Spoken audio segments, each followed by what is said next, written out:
एक इंटरव्यू में शाहीन अफरीदी से पूछा गया, शाहीन अफरीदी प्रैक्टिस कर रहे थे एशिया कप के लिए, और शाहीन अफरीदी से एक इंटरव्यू में पूछा गया कि इंडिया के अगेंस्ट आपका मैच है और आप उस मैच को किस तरह ले रहे हो, क्योंकि बाबर आजम और मोहम्मद रिजवान भी नहीं है।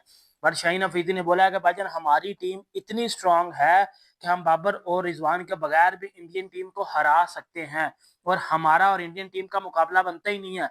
हमारे पास ज्यादा टैलेंट और ज्यादा स्किल्स वाले प्लेयर हैं।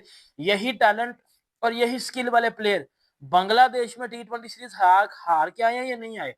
यही टैलेंट और यही स्किल वाले प्लेयर वेस्ट इंडीज में कुत्ते की तरह ओडीआई सीरीज में पिल के आए हैं, नहीं पिल के आए?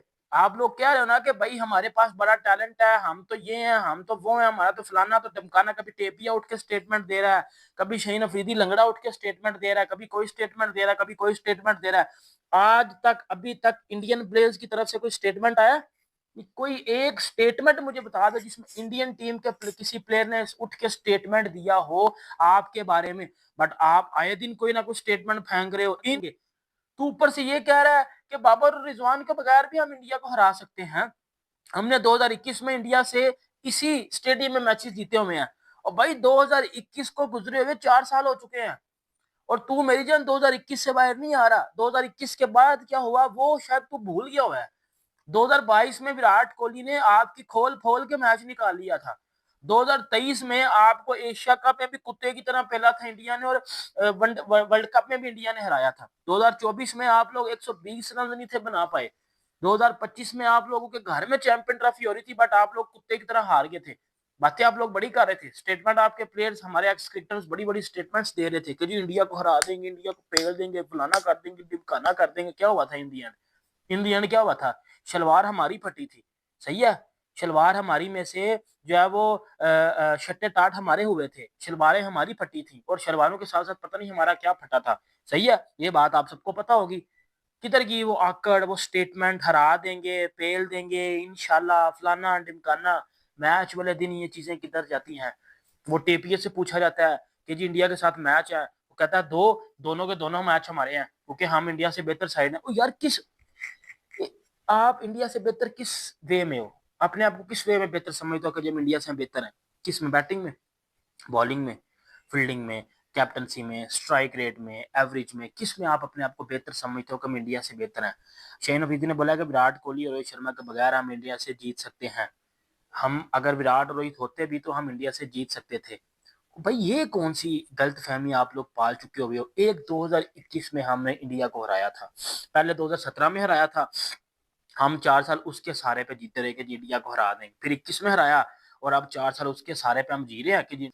वो स्टेटमेंट देख लो, अब्दुल रजाक को देख लो, Bumrah is nothing in front of Shaheen Afridi, Bumrah is just like a baby bowler. आप देख लो, कभी आप MS धोनी की डिसरिस्पेक्ट कर रहे हो, कभी सचिन की डिसरिस्पेक्ट कर रहे हो, कभी कह रहे हो कि Babar Azam is technically better than Sachin Tendulkar, Babar is technically better than Virat Kohli, फलाना डिमकाना। वो आपका जिसको आपने विराट कोहली बनाया हुआ था पाकिस्तान का बाबर आजम, वो टीम से बाहर बैठा हुआ है, उसको ड्रॉप कर दिया गया T20 क्रिकेट से। विराट कोहली कितनी बार ड्रॉप हुआ है, सचिन तेंदुलकर कितनी बार ड्रॉप हुआ है, MS धोनी कितनी बार ड्रॉप हुआ है, कभी वो ड्रॉप हुआ ही नहीं है। रोहित शर्मा कितनी बार ड्रॉप हुआ है, वो कभी ड्रॉप हुआ ही नहीं है। बिकॉज लेजेंड्स थे वो, क्रिकेट के गेम के, अपनी वो गेम के लेजेंड्स थे, और दुनिया उनके नाम पे भाईजान लाइनों में खड़ी हो रही थी सिर्फ उनको देखने के लिए। और बाबर आजम तो अब PSL खेलता, पाकिस्तान में एक बंदा नहीं देखने आया होता। आपका वो जो बाबर आजम है जिसको बोलते हो technically better than Virat Kohli, वो जोफ्रा आर्चर के सामने उसकी चड्डियां फट जाती हैं, छट्टे टाट हो जाते हैं बाबर आजम के, नहीं खेली जाती जोफ्रा आर्चर और मारकुट की पेस बाबर आजम से। क्लिप निकाल के देख लो, यूट्यूब पे पड़े होंगे, अगर मेरी बात झूठ लगती है तो। कि आपकी ओपनिंग उनकी ओपनिंग में फर्क बता दिया मैंने आपको। उनके उनके कप्तान सूर्या कुमार यादव, जो कि इंडिया का बेस्ट T20 प्लेयर है, उसका स्ट्राइक रेट कितना है? 100 मैच होने वाले हैं उसके T20 के, उसका स्ट्राइक रेट अभी तक 170 का है। आपके कप्तान का स्ट्राइक रेट कितना है? 115। 115 में इंडिया के वनडे वाले प्लेयर्स के स्ट्राइक रेट है। आपके T20 कैप्टन का स्ट्राइक रेट 115 है, उनके T20 कैप्टन का स्ट्राइक रेट 170 का है। किधर है आपका 170 वाला, 175 वाला, 200 वाला? उनका जो फिनिशर है रिंकू सिंह, उसका स्ट्राइक रेट कितना है? भाई पहले तो हारिस राउफ, अब ये सोफा भाई, ये दोनों भाई ऐसे ऐसे बयान दे रहे हैं ना जिनको सुनकर तो भाई हंसी के अलावा कुछ आता नहीं है। अभी इसने क्या बोल दिया कि भाई हमारे पास जो प्लेयर है ना, पाकिस्तान की जो टीम में प्लेयर है ना, वो इंडिया के प्लेयर और ऑल इंडिया ऑल वर्ल्ड के प्लेयर से बेस्ट प्लेयर है भाई, स्किल में भी और सारी चीज़ में। अब ये मेरे को बताओ यार, ये बोला जो है इसने, इस बात का कोई सेंस है भाई? इस बात पे तो यही बोल सकते हो, कोई सेंस है इस बात पे, है ना भाई? और ये लोग बिल्कुल मतलब बकबक करने से चूकते नहीं है। जब भी मैच इंडिया पाकिस्तान का होने वाला रहता है तो उसके पहले ये लोग जो इतनी बकबक करते हैं, इतनी बकबक करते हैं, और जब मैच होता है तो इनकी टट्टी निकल जाती है। अभी आप लोग मेरे को कमेंट करके बताओ यार, ये जो साहिन साहब अफरीदी ने जो बयान दिया है उसके बारे में आप लोग क्या सोचते हो? कमेंट करके अपनी राय देना, और चैनल सब्सक्राइब करके बेल आइकन प्रेस करो। आगे और भी आपको अपडेट दूंगा, और रिएक्शन देखने में मजा आ रहा है तो एक लाइक जरूर करना भाई लोग। 190 का आपका फिनिशर कौन है? खुशदिल शाह, उसका स्ट्राइक रेट कितना है? 104 का। 104 का स्ट्राइक रेट T20 में पाकिस्तान के फिनिशर बैट्समैन खुशदिल शाह का है, और इंडिया का फिनिशर का स्ट्राइक रेट 190। हार्दिक पांड्या का स्ट्राइक 150 का है। ऑलराउंडर है वो बंदा बॉलिंग में भी आपकी मारता है, वो बंदा बैटिंग में भी आपकी मारता है। किधर किधर से बचोगे? ये शाहीन अफरीदी इन चीजों को देख के कह रहा है कि जी हम इंशाल्लाह इंडिया को हरा देंगे। किस तरह हरा दोगे? बॉलिंग में आ जाते हो। पाकिस्तान स्पिनर्स को इतना गंदा खेलता है, ये बात तो मुझे भी पता, और ये बात हर उस पाकिस्तानी को पता होगी जो क्रिकेट को आंखें खोल के देखता है, जो क्रिकेट में सच देखता है। अगर सच नहीं देखोगे तो फिर तो ये बोलोगे हम इंडिया को हरा देंगे। टीम को देखो, हम नहीं हरा सकते ना। अब स्पिनर्स हैं उनके, कुलदीप हो गया, अक्षर हो गया, वरुण हो गया। यार मुझे एक बात बताओ, कुलदीप और अक्षर, अब वरुण को एक मिनट साइड पे कर दो, इनके 8 ओवर में कोई बंदा रिस्क लेने का सोचेगा? याद है ना वो T20 वर्ल्ड कप जब पाकिस्तान ने 120 रन करने थे, इमाद वसीम ने अक्षर का पूरा ओवर बीट कर दिया था, और उस पिच पे बीट किया था जिस पिच पे फास्ट बॉलर्स को मदद मिल रही थी। उस यूएसए में पिच में, न्यूयॉर्क में फास्ट बॉलर्स को मदद मिल रही थी उस पिच पे। उस पिच पे इंडिया के स्पिनर्स अक्षर पटेल ने इमाद से पूरा ओवर बीट करवा के डोमिनेट किया था।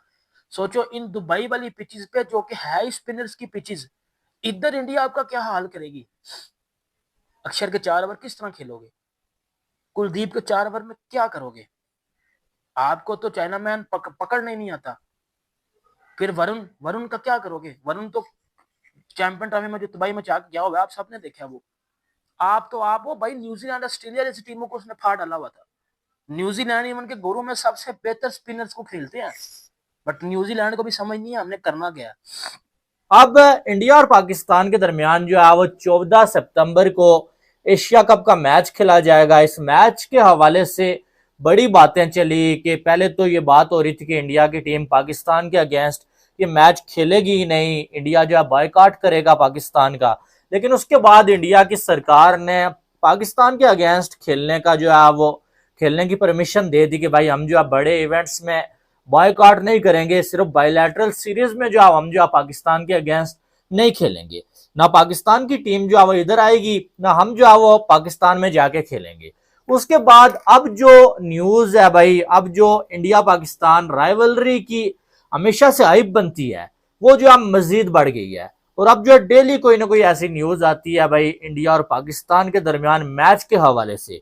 तो हारिस रऊफ से पूछा गया तो हारिस रऊफ ने जो है वो बगैर सोचे समझे सीधा सीधा बोल दिया कि दोनों के दोनों मैचेस इस बार इंडिया को हम मारेंगे। एक ही टीम के पास अगर विराट कोहली और रोहित शर्मा को निकाल भी लेना, उनके पास ऐसे प्लेयर्स मौजूद हैं जो पहले इससे पाकिस्तान के अगेंस्ट परफॉर्म कर चुके हैं और जो है इंडिया को मैच जितवा चुके हैं, और बड़े इवेंट्स में खेलने का एक्सपीरियंस उनके पास मौजूद है। पाकिस्तान के पास अगर देखा जाए तो जो लास्ट मैच जो है वो पाकिस्तान का हुआ था, ये जो 152 पाकिस्तान ने चेज किया था, कोई विकेट पाकिस्तान का नहीं गिरा था।